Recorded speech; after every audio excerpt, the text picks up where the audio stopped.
Welcome everyone, and thank you for joining us today for this session on decentralized finance. We are very happy to welcome. Oh, sorry, I think I stopped sharing. Very happy to welcome Ben. Ben is the CEO at REIF Financial Investments. That's launching a DeFi product that we will talk about.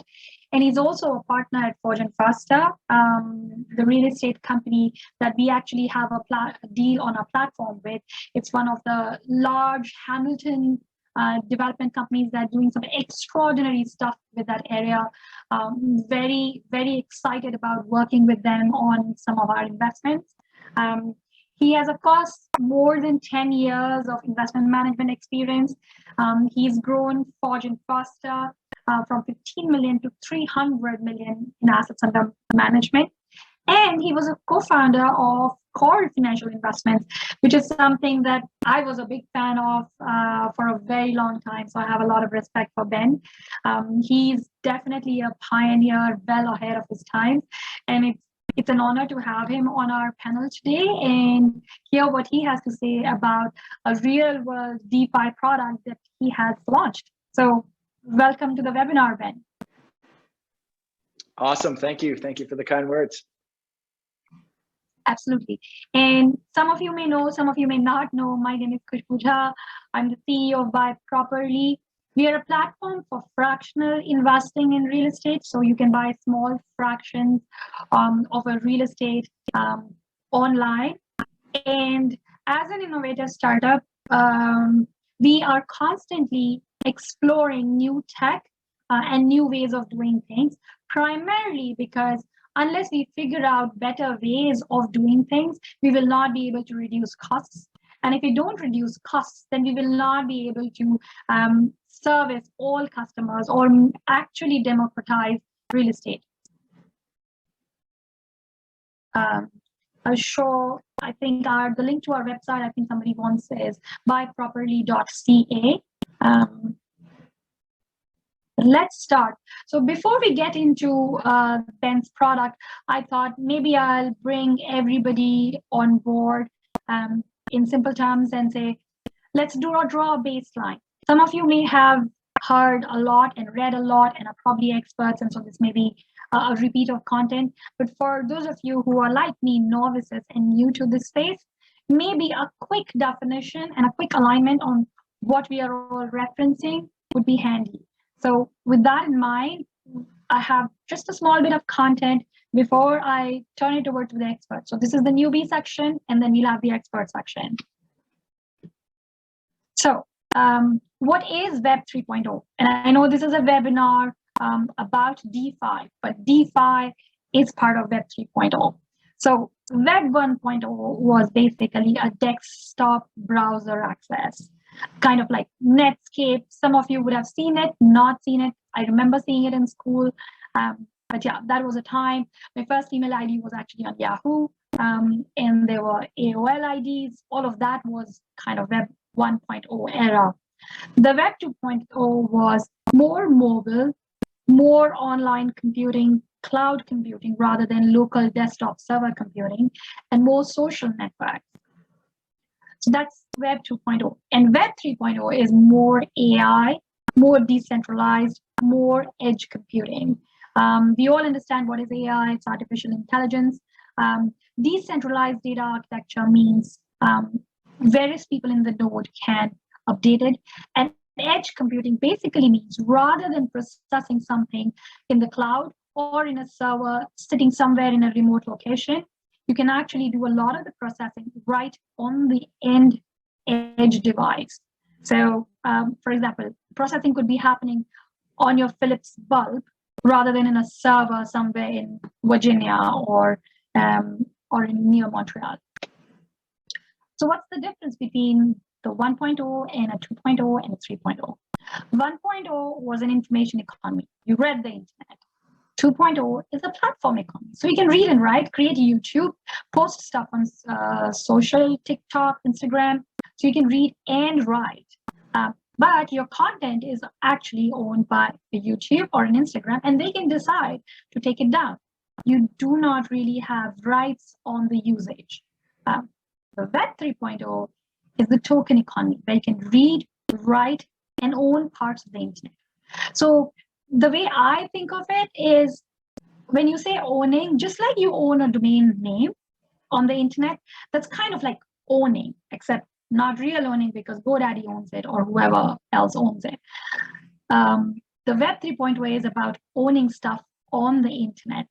And as things get more and more digital, that becomes more relevant. And one more thing, it's not just about cryptocurrency. So even though the whole chain started with Bitcoin, blockchain isn't about Bitcoin or cryptocurrencies. Ben, do you think you could add a little more color to this piece on how cryptocurrency isn't all that blockchain has, given your experience at Corl? Yeah, for sure. So I would say, I mean, this is a great summary. I think Web 3.0 is really exciting just because it does provide that way to transfer value, which we haven't had in an effective manner up now. And yeah, certainly Bitcoin started the crypto kind of journey and made it more popular. But there are so many more use cases other than just Bitcoin. There's kind of tokenization of securities, tokenization of assets. And I think the most exciting part about all of it is the fractionalized ownership possibility. So avoid a lot of middlemen, a lot of different legal structures or legal obligations, which maybe prevent smaller amounts of ownership of assets and those kind of things. And it just allows us to fractionalize ownership in a variety of different assets, which is quite exciting, and I'll touch a little bit upon later. Awesome. Yeah, so I think that's kind of it. And then when we come to DeFi, well, DeFi or decentralized finance is still finance. We are talking about borrowing, lending, saving, earning interest, all of the regular stuff, buying properties, raising a mortgage. So it's the same functions, except in a decentralized manner, which means TD, and I can talk about TD forever because we didn't have a great experience. I spent my entire morning at the TD branch, where TD determines what is legit, what is not, and who they would like to serve and how. The decentralized financial system basically says, as a community, we can decide.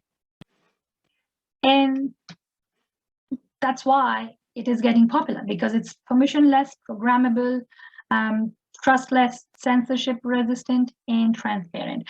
That does not mean that if you wanted, you cannot create censorship or you cannot create rules that would make it not as decentralized. So you could put in guidelines. In fact, the UK government has come up with a lot of applications on blockchain where the government is one of the parties, and it's kind of like a semi-decentralized state where they will still authenticate some parts themselves, whereas they will let the others be authenticated more broadly. So how does blockchain work? This is a kind of quick primer of the flow. The transaction is requested, it's broadcast to the P2P network. It's a network of nodes, runs the algorithm, verifies this is all legit, and then it's kind of stored, logged, timestamped forever, and nobody else can change it. So it is becoming permanent.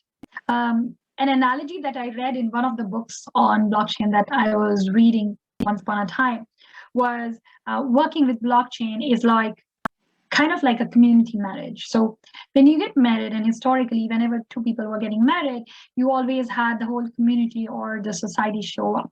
One of the reasons the whole society showed up was because they were kind of witnesses to the fact that these two people have agreed to share their lives. It was like a social proof sort of a thing. That was the core logic, which is why in almost all communities, there's a whole community of people show up for anybody's wedding. beyond just partying and drinking.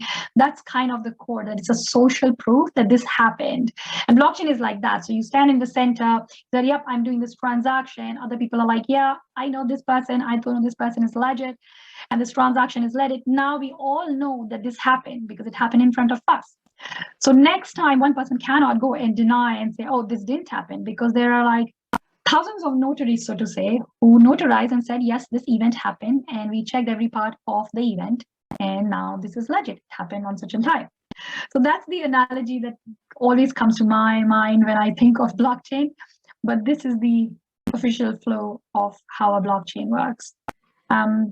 We can take a quick moment if anybody has questions. But as you can see, this is a very high-level overview, just to bring everybody on the same page.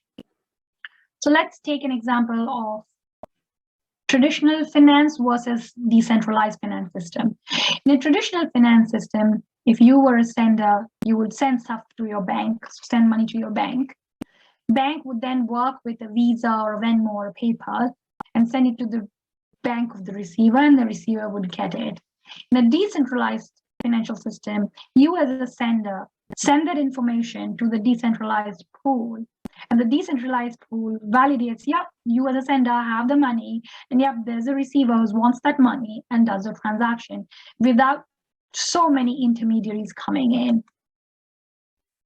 These are the various layers of DeFi at a high level. I know maybe this is getting a little ahead, but as you can see, it's more than just tokens.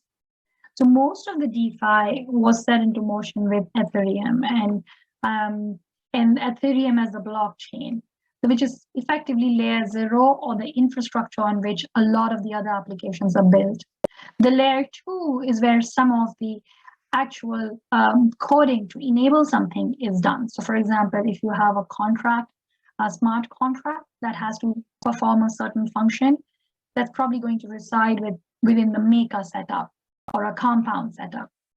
And then of course, you have the aggregation layer. So companies like Uniswap or DutchX or Chainlink, who are actually not creating any application, instead facilitating transactions. And of course, at layer 4, you have the liquidity ones, which is something like a realty, which is an exchange, or SpankChain or Argent or Settle, which is all about equivalent to a stock exchange, if I may say. Some of these uses are already in play, although volumes are still early stages. Lending and saving, and Ben would talk about that. Liquidity and market making is in place. Derivatives and synthetic assets are also already live. Exchanges, relayers, and aggregators are in place. And of course, payment is an option. In fact, there are a lot of retail stores who have started accepting payments in cryptocurrencies.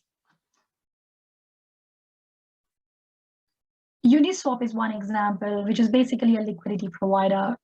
Effectively, it allows you to swap tokens.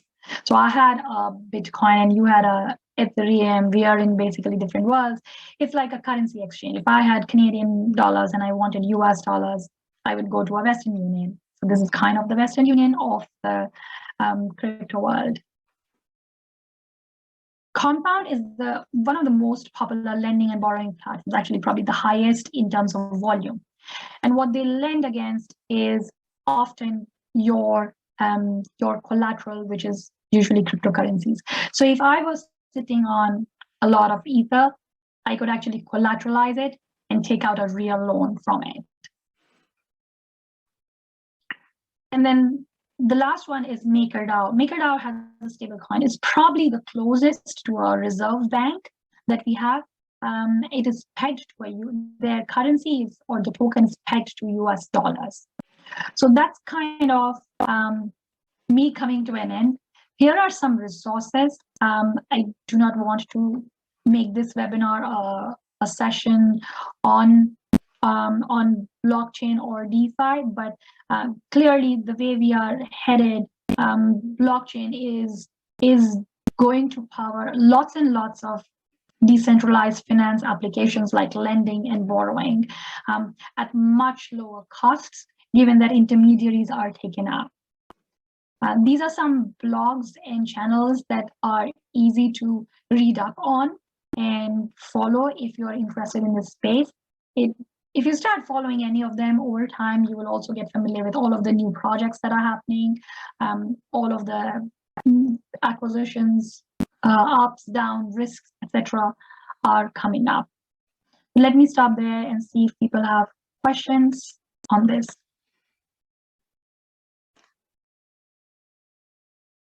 Yes, it will be recorded and shared. Does that transact in, sorry. I think Ben, you already answered.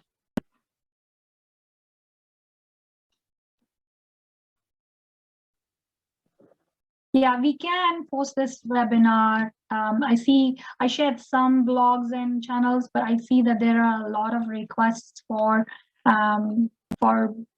resources on this space. So maybe Ben and I can share at least our personal experiences on what we have read and done. Actually, there are some fantastic courses that I have recommended some people in my team on Udemy and Coursera as well. Some of them are like an hour or 2 hours, and they are very easy, simple, as well as informative. So if you are starting out, that may be a good spot, but I'll be happy to share later on, potentially on our BuyProperly profile, my personal recommendation, because I cannot say what's good or not, but at least I can share what I think I benefited from learning. Does BuyProperly accept crypto? As of now, the answer is no. Does not mean that we do not intend to get into this space. We are definitely, obviously, behind the scenes cooking a lot of things. But as of now, the answer would be no. Okay, with that, I will hand this over to Ben, who will talk about a real life use case, because Ben's company, REIF Financials, is actually raising mortgage for real estate on the blockchain. So we will dive deep into that specific transaction. Over to you, Ben. Awesome, thank you very much. And yeah, certainly informative presentation to my part, and a good segue when talking about groups like Maker. Essentially a digital bank. They offer some interesting services, including basically value exchange services. So as you had outlined in your presentation, like a single Maker DAI is pegged to the US dollar. So if you think about companies that are paying other vendors or other trade partners across borders and across currencies, the ability to peg to a US dollar as a standard and transact value that way is quite valuable. So that's a good example of a use case in today's world. I think that's a good kind of place to start, really, in that. I'll just present my screen, but a lot of these technologies are quite interesting and do have a lot of real world implications. But I would say up until now, we haven't seen too many kind of make the jump to kind of the day-to-day life that we see on our side. A lot of the times the technology is maybe a little too advanced, and so it doesn't impact our day-to-day as much, and maybe doesn't disrupt the current like Web 2.0 or Web 1.0 processes. But there are a few groups now that are kind of the first to market type companies that are changing the way that we transact. I'm going to talk specifically about real estate in this example, because that's obviously my experience.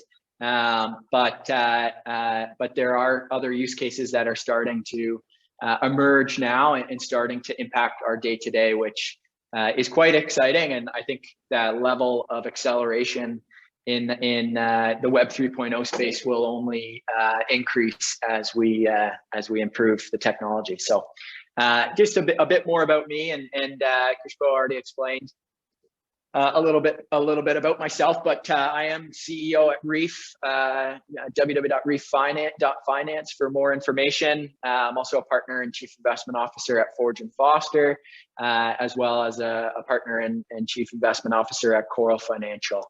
And so we talked a little bit about it, but the REIF organization is a commercial real estate debt fund, similar to kind of, in terms of the business plan, similar to your average real estate debt fund.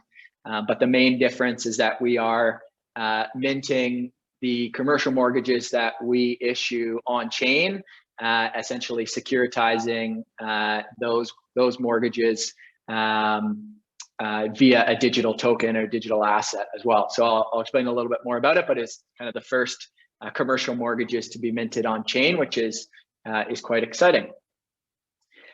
Forge & Foster is a real estate investment management company based out of Hamilton. As Khushboo mentioned, about 300 million in assets under management. For more information on us, you can check us out at forgeandfoster.ca. So my background is kind of just traditional real estate investment management operations. I'd always been a bit disappointed in how technology in general hadn't impacted real estate. It's definitely a legacy industry, one that technology is slow to transition in. I would say probably one of the more slower industries in general. But it's really in the last couple of years that we started to see a lot of projects basically change our business model and change how we operate as Forge & Foster, which I'll explain a little bit more about as well, but definitely interesting and exciting to see more kind of real use cases in real estate technology. So yeah, talk a bit more about REIF. We just launched, just started in January of this year. Our first project at REIF is called the REIF Pool, and we are live on Centrifuge's Tin Lake, which provides DeFi investors with access to commercial real estate financing. Centrifuge is one of those platform providers that Khushboo had outlined in her chart on the kind of the levels of Web 3.0. Centrifuge is essentially the custodial or the custody provider for the kind of the minting process, or the kind of the digital securitization of real world assets. And that's really Centrifuge's mandate, is that they want to bring more real world assets into the decentralized finance space and bring them on chain for more transparency, more fractional ownership opportunities, and basically digital securitization methods. So we are working with Centrifuge on our first pool, our REIF, the REIF Pool. And so if you can you can go check out Centrifuge's website and see us as one of the projects in their Tin Lake program. So a bit more about REIF. Just kind of your standard commercial debt fund. We do first and second position commercial real estate loans. Like I mentioned, we just launched in January this year, and we've got 2 projects financed in Hamilton, Ontario, which are actually the first commercial mortgages on chain. And so now when I say on chain, I'll talk a little bit about the process of how it works, how the collateral works, and basically the digitization of it. But essentially, REIF has capital that we are looking to deploy to loan out to companies. And so as that capital comes in, it can come in from a variety of sources, whether it be kind of institutions or private accredited investors, or kind of other kind of crypto specific type investors. Basically, that capital comes to Centrifuge, to the Tin Lake. It gets minted into our REIF Pool, which means that it's basically represented by a digital token or a digital block, which has certain parameters as a part of our smart contract development. And so that capital comes in, it's minted on chain, outlined based on a kind of token ownership. And then we, as the asset originator or the financer, will use that capital to loan to commercial real estate projects. And all of that data that on the kind of the specific loan offering, kind of your standard commitment letter or financing documents that you would see today, all gets associated with that token, or essentially, or with that block. And so there's kind of open transparency on where the capital's gone, the use of capital, and the timing of kind of release and everything. So then that cash is then loaned out to the property manager in a kind of a similar process as there is today. And then the capital is, or basically the return on the loan is provided on a monthly basis. And that cash then also is associated and minted on chain and outlined in that token block. So everything's on chains, everything's public and completely transparent as a part of the kind of the Tin Lake program. The interesting thing about that, and kind of the main difference that you see versus what the process is today, is that process, that token ownership, can be owned fractionally. And what I mean by that is that you as an investor could essentially invest into our REIF pool for as little as kind of $5 to $10 worth, and you would own a specific part of a commercial real estate loan, versus traditionally where just the hurdles and the regulatory requirements in order to kind of get access to this type of financing would require a minimum investment amount of kind of X, dependent on the project. And so that's kind of the opportunity. Obviously, there's kind of bundling of those securities opportunities.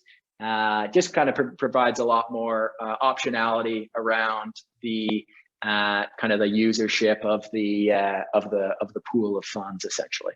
So that's what we're doing with REIF. We like I said, we have launched. We've raised just about $8 million US. That's gone through the last kind of 2 weeks. We've done our first 2 projects, and really the goal on my side is to build up that commercial real estate debt fund, and continue issuing real estate loans across different kind of commercial projects. I will talk a little bit more about the equity side now. That's kind of on the debt side, and how we are approaching leveraging DeFi and Web 3.0 for kind of the debt real estate structure. But on the equity side, there's lots of exciting things. Before you get into the equity side, there was a question from one of the attendees, like curious how it would get converted into fiat for use by borrower. So do investors have to invest through crypto? Is a question from Ajay saying. If you could address that one from the debt part. So if you have a Hamilton property through Ford and Faster, and the REIF pool is going to fund it, where is the pool getting collected? How is it getting converted into fiat for actual property to use it? For sure, and that's where the technology behind the stable assets or the stable coins come into play. Obviously, there's quite a bit of volatility in the crypto markets, and that's always been probably the biggest blocker for like the average cryptocurrency or token, is that just trying to kind of hedge against that price volatility is quite a challenge. But that's where projects like Maker that have a stable coin or a coin that's pegged to a US dollar or some kind of other stable value, that's how basically we onboard through the centrifuge process. And so you would convert fiat to DAI, either as yourself as the investor, or as the entity, as centrifuge or REIF. Basically convert it to DAI so that there's a stable kind of value, or at least a pegged value. which then is minted and kind of confirmed that way to avoid the volatility loss that could be associated with it.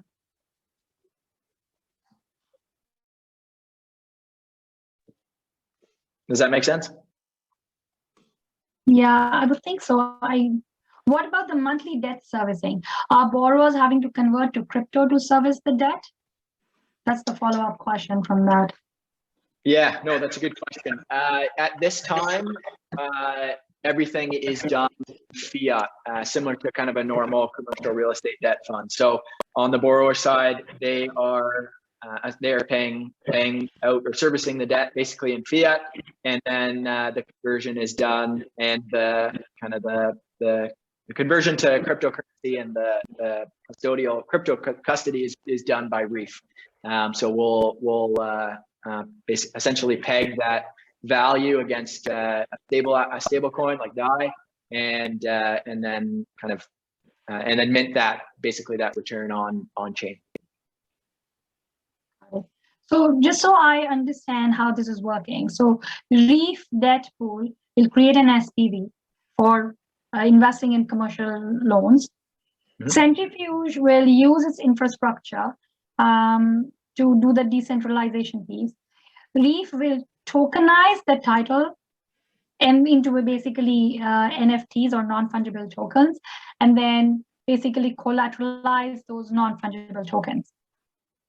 Correct. Okay. And so when people are investing, they're basically investing, at least on the blockchain, they are investing in the token, simplistically speaking, tokenized versions of the property. Tokenized version of the commercial real estate loan. So yeah, I mean, with a commercial real estate loan, you don't own the property, you don't have the equity, but you have the charge, essentially, the registered charge on the property, the security that's associated with that loan, and everything else there is correct. And so will Tin Lake be responsible for converting whatever is raised through the Maker DAO currency, so through DAI? Will Tin Lake be converting it into fiat currency to give it to the property owners? No, so Centrifuge is just responsible for basically the minting process, creating the NFTs, the token for the pool, and then us as REIF, as the managers, we would do the conversions to fiat and then handle basically the admin and responsibilities of the commercial real estate debt fund. Got it. There's another question. So Fortune Foster is paying Canadian dollars for the debt. So is there FX exposure for the debt investors? So it's a good question. There is exposure, but it's on the REIF side. We have a hedging solution essentially, which because it is pegged to the US dollar and then funded in Canadian dollar, we have FX risk that we as REIF take on. It doesn't impact the pool, the Tin Lake investors or the DeFi investors that have invested in this fund. So there's a hedging solution essentially to capture that risk, but we as REIF take on the responsibility of that. And I would guess that if it is not on Maker, which is a stable coin pegged to dollar, there will be an additional risk. So if you are using another token, then there will be the Forex risk as well as the risk associated with the value of the token. So if, for example, it was an Algorand token, then you would have two variables where there's volatility. One is the USD to Canadian, but also USD to the token value if it's not pegged directly. Right, that's a good point. We as REIF wouldn't take we don't take the risk of responsibility on that exchange. That would be done on the investor side when they're basically pegging their crypto investment token against the DAI value at that time. However, a crypto exchange. Crypto exchange is pretty instantaneous, so the risk there is quite lower than what it would be on an FX side or a fiat exchange side. But yeah, essentially as capital, all the capital that comes in through Tin Lake is DAI, so it's a that stable coin pegged against the US dollar. Got it. And there's another question. Any license the company has to deal with investors publicly? Do you need a license for this? Yeah, no, it's a good question. Unfortunately, there are still a lot of legacy regulations around raising of capital. It's getting better in terms of accredited investor laws and who qualifies as an accredited investor. Unfortunately, at this time, we're still bound by US accreditation laws. And so we're only accepting accredited investor capital through the Tin Lake process at this time. There is a KYC check that's done by Securitize that DeFi investors would go through to prove their accreditation and the KYC process. But yeah, I would say I would just comment on that the US has done a really good job in the last kind of couple of years to improve their accredited investor laws. I hope Canada follows suit shortly. But yeah, I think it's kind of a bit of a moving target that's getting adjusted right now, and some countries are a little further ahead, I would say, than others. But yeah, unfortunately, at this time, it's just accredited investors. So we have another question. So as an investor, I have to just think about investing in a REIF pool, similar to investing in mutual funds or ETFs or REITs. Is that correct, Ben? I mean, in principle, it's correct. I would say that, I mean, we're essentially a commercial real estate debt fund. And so similar to kind of other debt funds that are out there, we basically provide our investors with an outlined return. And then we, as the debt fund, would make our money by the spread on what we can issue those loans to commercial real estate owners for either kind of first position or the second position loans that we've outlined. And so I would say on the debt fund side, it all operates kind of standard to what a typical commercial real estate debt fund works like. But it's just the kind of the background administration and structuring that's the different part. But similar to I guess similar to other types of investments where you have an expected rate of return that the fund looks to provide. Got it. There's another comment. So if I choose to invest in a set of commercial real estate loan token, I would be essentially acting as a debt investor on the blockchain. Yeah, essentially. Yes. Yeah, essentially, yeah. I mean, the blockchain basically provides the accountability and the kind of transparency around what that capital is doing, as well as the kind of the charge that's associated with commercial real estate loans. And so you're essentially tokenizing commercial real estate loans and having exposure to those types of returns.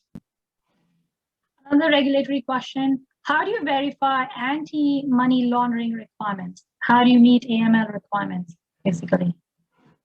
Yeah, for sure. And I guess I should probably preface all of these answers with your standard legal response, and saying that, like, I know some of this world, but I'm definitely not a lawyer, and so don't take my comments as gospel. And usually in most cases, there's kind of case by case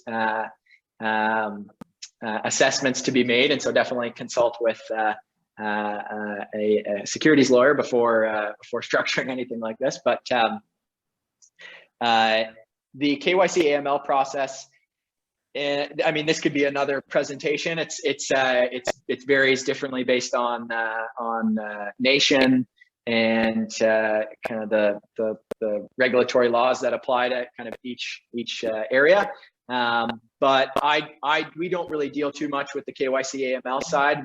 We have an agreement with a company, as I mentioned, called Securitize, where they run a KYC AML process on any new capital that comes through the platform. That process standard to like a typical KYC AML process, where there are basically questions and proofs that are required to show that show basically who the investor is, and ensuring that they're an accredited investor, they're a resident of the country or the state that they're from, as well as where the capital comes from, to prevent those kind of money laundering scenarios that do happen. But yeah, I mean, I'll just give it generic for there, but there are basically just checks on each individual investor to ensure that the capital and the investor are compliant with state and national laws. Yeah, from what I know, again, no part of this webinar is legal, tax, or investment advice, none of those three. So I'll start with that disclaimer. But from what I know of the space, in the US, like Ben said, there are companies dedicated who can do this. In Canada, you obviously have the KYC players like Equifax that do the KYC. So for example, when you invest on our platform, all the KYC is done via Equifax. Since us, like on our platform, we are accepting money from the banks. We assume that any money coming through banks is clean because banks have strong AML guidelines. And so it's easier on a platform like ours, but obviously you need more dedicated agents when you're dealing with the blockchain world. For sure. And rightly so. Yeah, and rightly so, because yes, you can get onto the crypto world from literally, you can actually buy tokens with your credit card from anywhere in the world, for that matter. DeFi is not a bridge between traditional finance and Web3. In DeFi, payments are still by crypto and not the fiat currency. Please comment. So I think this is from Venkat. Venkat, I would say DeFi is part of Web 3.0. So it's part of all of the things that is happening as part of Web 3.0, which is blockchain enabled and where you can own stuff. The fact that there are tokens, leveraging centrifuge, you are being able to convert a real world asset into a token is kind of bridging it to the real world. But then if you own that token, you are in essence becoming a mortgage. So if I own the entire token pool, the REIF pool, then I'm effectively on title for the property, even though I'm not actually physically owning that title in paper. Through tokens, the same thing. The objective of DeFi is to do more processes in a decentralized, less intermediated manner.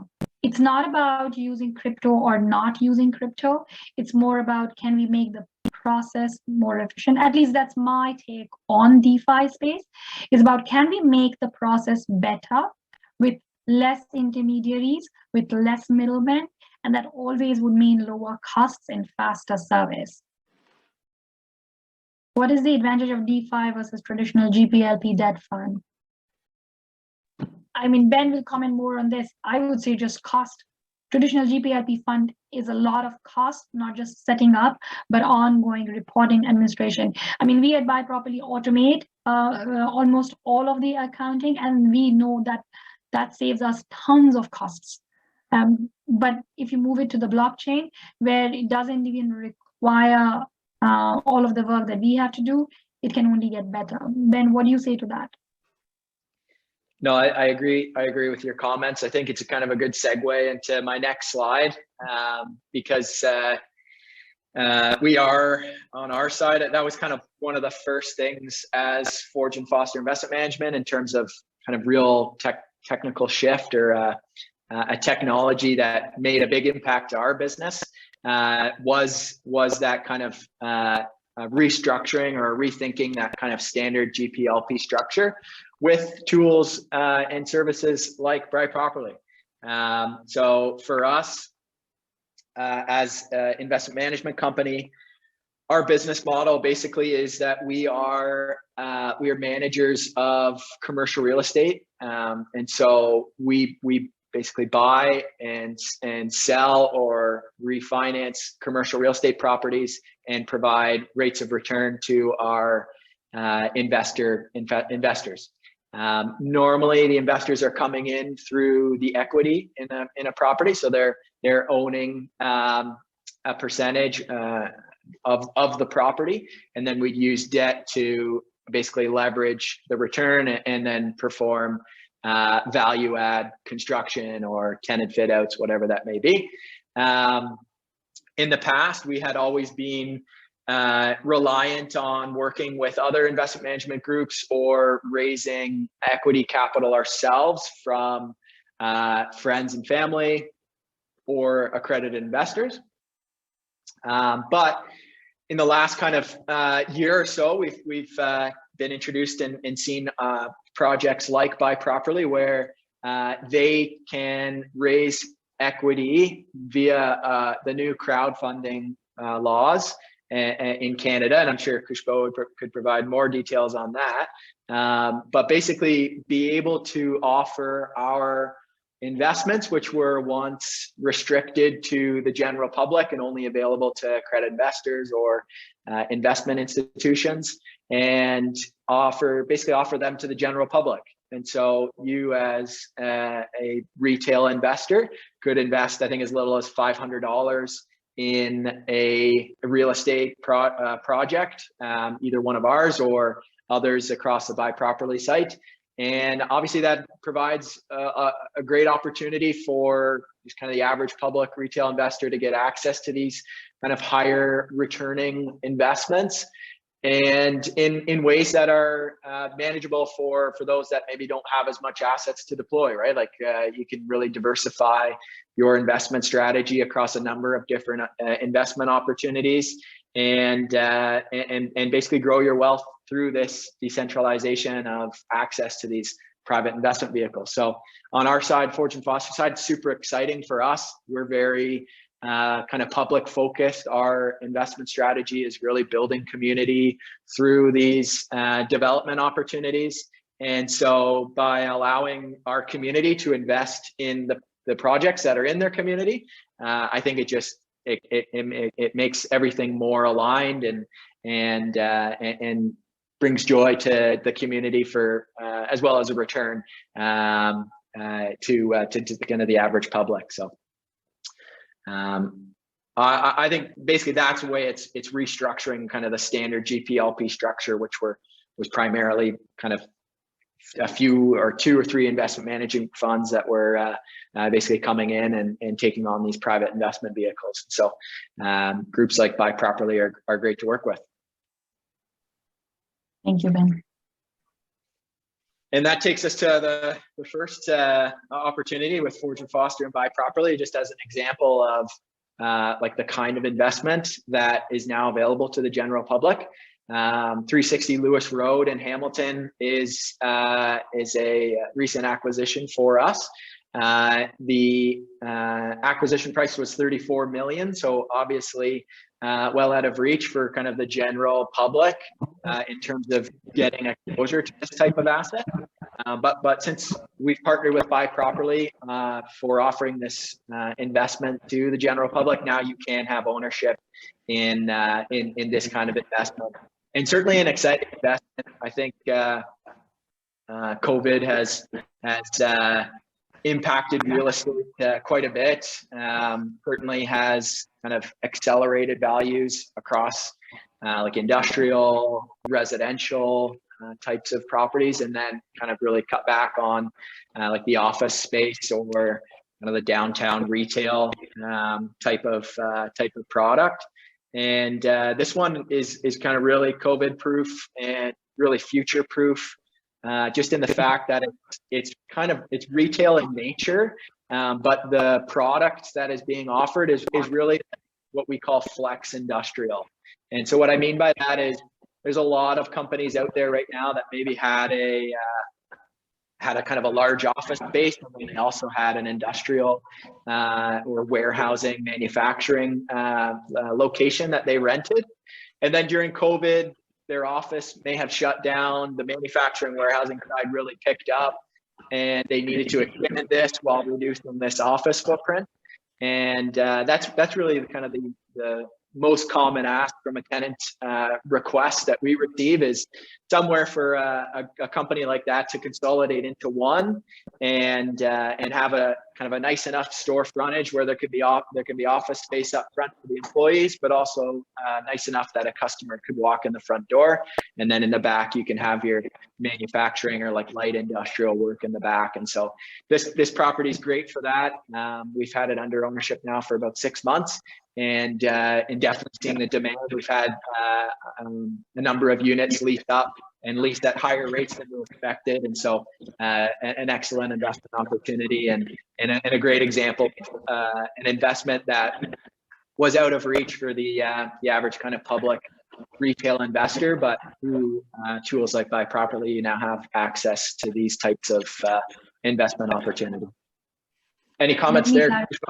Yeah, let me clarify. This one is not part of the REIF pool, and this one is not based out of the Maker blockchain. This is available in the regular world, except the processes are automated. We will bring more deals that are backed by a REIF pool kind of setup where the costs are much lower, but this one is not one of those.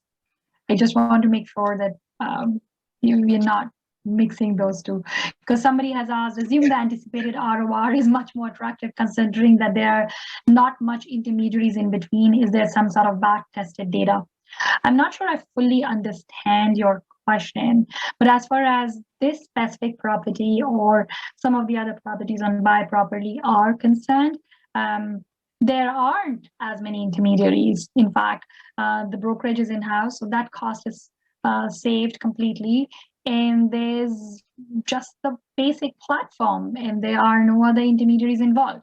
And the costs are actually way, way lower than if you were to do the same deal yourself. Even if you had the money, the returns wouldn't be better than this, is something that we know based on the numbers, because we have automated a lot of the accounting, the structuring, the legal, which means we don't have to employ a large team to do those things. And that means overall lower costs for everyone and hence higher returns.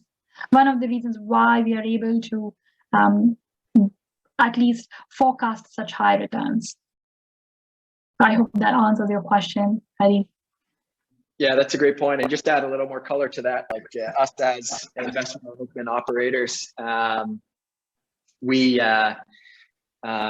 generally we do it in some cases, but generally if an investor, credit investor, or friends and family of ours invest with us and they invest anything less than 50,000, the structuring and the legal cost of bringing on that type of investment really doesn't make it worthwhile for us as an investment manager. It's just kind of small, and the costs associated with getting that structured are too great, because there are that kind of, it's more of that typical intermediary process that Khushboo mentioned. So BuyProperly structure definitely opens up the ability for kind of it to make more sense for us as the investment manager to be able to onboard smaller check sizes, smaller than 50,000, which it definitely should be there, and kind of prevents that initial hurdle for the general public. Cool.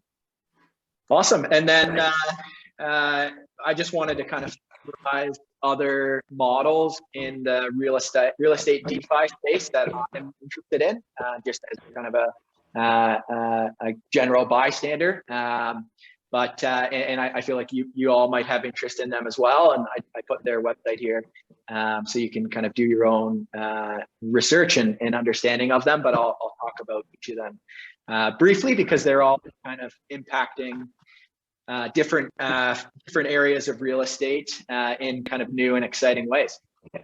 The first is Key Living. So they're a company based out of Toronto. they've developed a new model for home ownership, and they're starting in the Toronto condo market.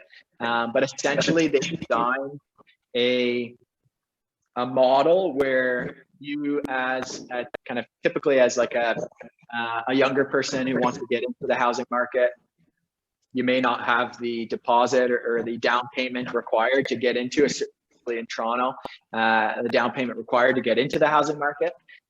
Key Living's designed a model where you have the ability to essentially rent to own, as well as like invest to own the home that you live in. And so if you go and invest in a Key Living property and pay rent on a monthly basis, a portion of that rent goes towards owning the home. And then there's really no kind of restrictions around if you wanted to move, you can take out your portion of the home ownership. You don't have to sell the property outright, and so it's just a kind of a new way of for kind of younger people or people who want to first get into the housing market. It's a new way for them to basically build their equity without having a large down payment. So exciting stuff. Yeah, since we are out of time, Ben, I don't know if you have more slides. Otherwise, no, this is the last one. But yeah, the other two are very interesting as well. But maybe we can end it there, and yeah, you can do your own digging and research into it. Run a few polls to see if we have been able to provide people any knowledge. We should have done this question 2 times, in the beginning and the end.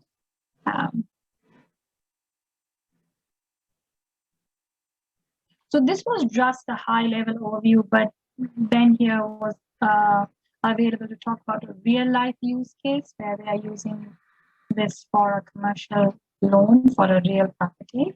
But we can do more sessions on this as well as NFTs and similar areas. Our past webinar was on blockchain. So yes, Malvika, to your question, we have done a session in the past, and we will be doing more sessions in the future as well on this piece, yes.